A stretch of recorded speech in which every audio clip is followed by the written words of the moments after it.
Hello everyone, this is Joe Neville. How's it going? So in this short video, we're going to look at multiple approaches to creating a repo if you're going to use GitHub to store your code. And I'm going to show you why it's recommended, or I should say that I recommend that you create the repo on GitHub first and then clone it down. It makes life easier for you. So let's start out. Here we are on my GitHub account, so github.com. We're going to create a new repo. I'll just call it test1. It's going to be public. One of the cool things about GitHub is it holds your hands with some of these steps, makes your life a bit easier in terms of you can easily initialize with Readme. Always good to have a Readme because that's the markdown when people log on to your repo and you've got a good Readme, put all of the explanation of the code, you get a nice layout, etc, etc. It draws people into your project. Also great is that you have this option here at the repo creation to add a .git ignore. So this is per language. I'm going to use Python, for example, and this is a list of standard files that are created when you are developing, when you create a developer environment that you don't want to store in your repository, that you don't want to push up to GitHub. For example, say if you're using a virtual environment in your directory with your code, which is always a good practice, you don't want to push your virtual environment files up to GitHub. You don't want to commit those and push them. So the .git ignore file is a nice way of telling Git, hey, ignore these files. I never want to push those, so you won't have to pick through those when you're doing a Git add. Let's jump ahead and create this repository. Okay, there we are, and you can see we've got my README file, test1, which is always created with the name of the repository to start with, and we've got this .git ignore file, and there you can see in there a whole bunch of files from packaging, installers, etc. that you don't want, and there's, say, the environment. So all of these file types will be ignored by Git in your Git repository. Okay, great. So if we go back, now what we do, so this is the first step of creating our project. We have the repository on GitHub. Now we need to start writing our code on our local machine. So we need to clone down the Git repo down to our local machine. We do that by hitting this green button. I'm cloning with SSH. You might have HTTPS. Hit that to copy. Then we go over to our terminal. This is the directory that I want to develop my project in. I do a Git Clone. Enter that. That will bring down the repo. If we do an ls, you can see it's created a directory for me. We move into that. And you can see on my terminal it's picked up that we're on a Git master branch. If we do a Git status, we're now on branch master of our Git repo. So what we can do, just to create a quick file, let's call it file1.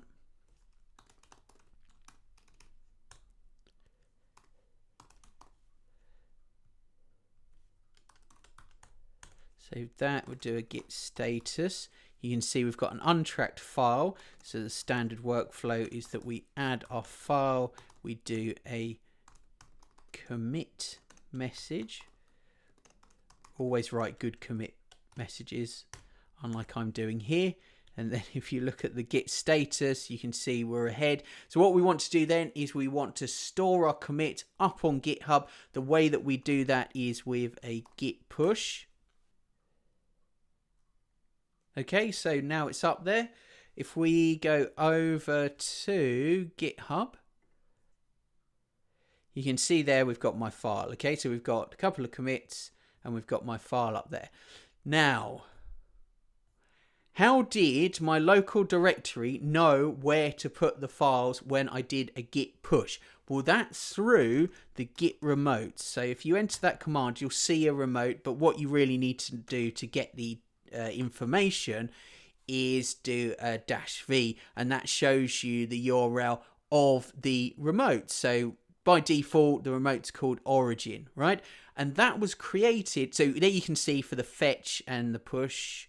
So those, if we want to do a git fetch, it will fetch from that URL. It will go off and grab that. If we do a push, that's the URL that it's going to push to. So that is linked to our GitHub repository. And the cool thing about the Git clone is that the Git clone is like a combo move of different Git commands. So it takes multiple steps for us. And one of the things that it does is that it creates these Git remotes on our local machine. So if we do a Git clone -- help, it tells you what it does. So a description there, it says clones the repository into a newly created directory. So that's what you saw. The directory is called the name of the remote repo that you're cloning down. It creates remote tracking branches. That's the important thing that you need to be able to do the push and the pull without any manual intervention. Okay, so it does some extra steps there, creates and checks out an initial branch that is forked from the clone to repository's currently active branch. All good things. That's like a flying start, creating your Git repo, doing these combinations that get you set up on your local machine, ready to write code and to push nicely. So that's why I recommend that the Git clone is a great way to start. But let's think about a different approach then. So if we come out of there, now imagine a different approach though. So imagine that you had the files local. So you haven't created the GitHub repo yet. You've started writing your code. So let's make a directory and we'll call it test2. And let's change into test2. Okay. So imagine now we have, let's create a file, my code. Insert there, blah, blah. Okay, good. So we've already got that, and then we think, what I want to do is I want to start using some version control, and then I want to store this on GitHub, but I've already got my file. So how can I do this? What you should do at that point is still go over to GitHub, okay? And I'll show you why, if this is the situation that you're in, go over to GitHub now, because it provides some useful steps to help you out if you've already got the code locally. So let's jump over to GitHub and we will create a new repository. We better call it exactly the same as the repo that we've already got, the folder that we've already got. So we'll call it test2. Call it test2. It's going to be public. Now at this point though, do not create the readme. I'll show you why afterwards. You don't want to do this, right?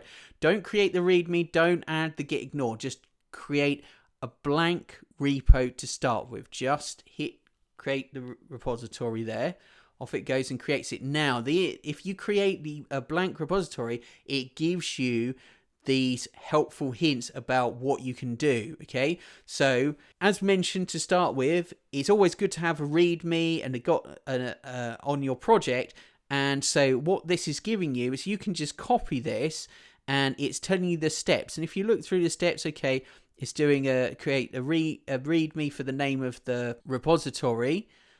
It's doing a git init, which will create a Git repo locally, so initialize that Git repo, add the readme in there, do the first commits, fine, and it will also do the adding remote. So remember when I said that the clone adds the remote?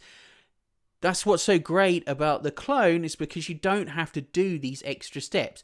GitHub helps you out because it gives you this, so we can just copy that, go back over to our terminal, paste all that in. I hope that's going to work. It has, and then we can do if we do a git status, you may recall we've still got my code, so you can go .git my code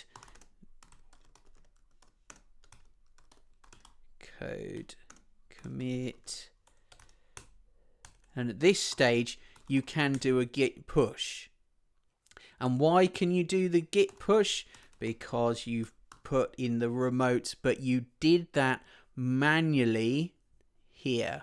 Okay, so the git clone means that you can skip that step. Now, final approach then. So this is the warning. Oh, and I'd say the one thing that you're missing is the .git ignore. We don't have that, but I'll show you the repo actually. So let's go, if we hit that now, that should be updated. Right there, we've got our readme and my code, fine. You don't have the .git ignore, but that's pretty easy to just copy across from another GitHub repo. If you just create a mock one, it's just a file that you copy across, do a git add, a commit and a push, and then you've got it. Okay, but you can see how my first approach, it was much smoother. Right, let's go back to the terminal then, and I'll show you what not to do. This is where things can get unstuck. I've done this before, and I've found it pretty hard to get out of. Right, so this is what not to do. So let's create a directory locally. Then we move into that. We'll call it, so it's test3, right? And we do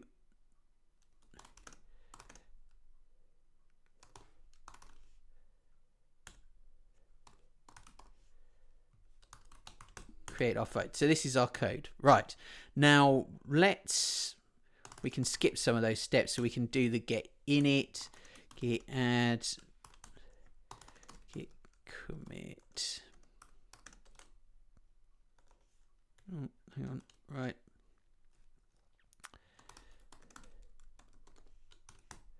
Fine. Okay, so we have a Git repo locally, and we think, right, come on, let's use GitHub to store this. So we go over and create a new repo. We'll call it test3. We go public, and we think, let's add a readme and a .gitignore. It's going to be Python. Okay, remember, this is what not to do. Create the repo. Okay, fine.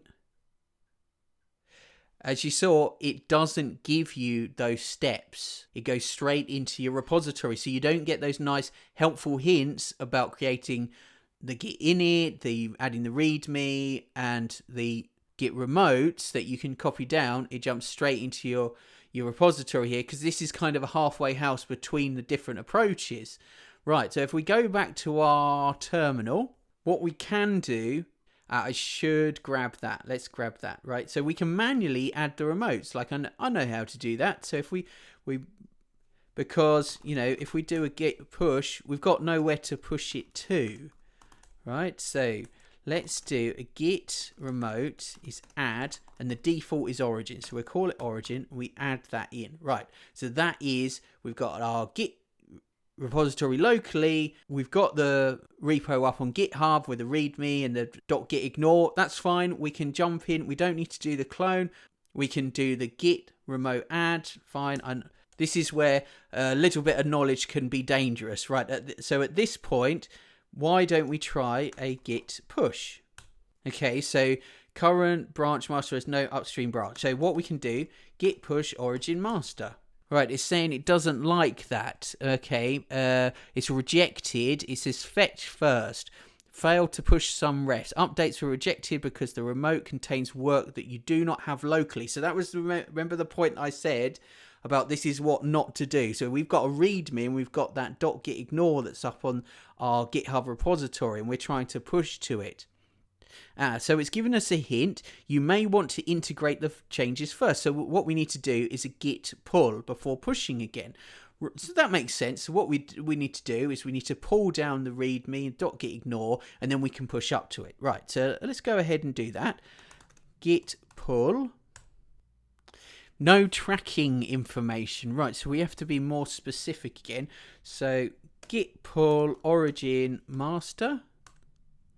And it still doesn't like it. So it's saying fatal. Refused to merge unrelated histories.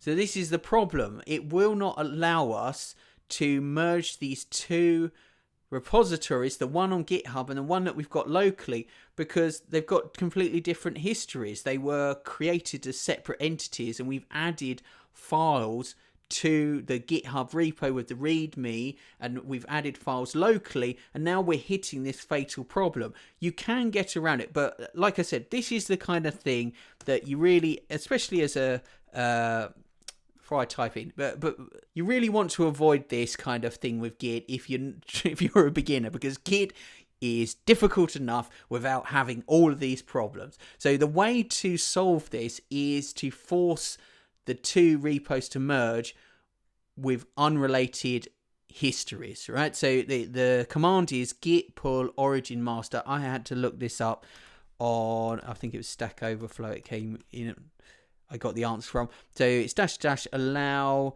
-- unrelated, if I can type, histories. Fingers crossed.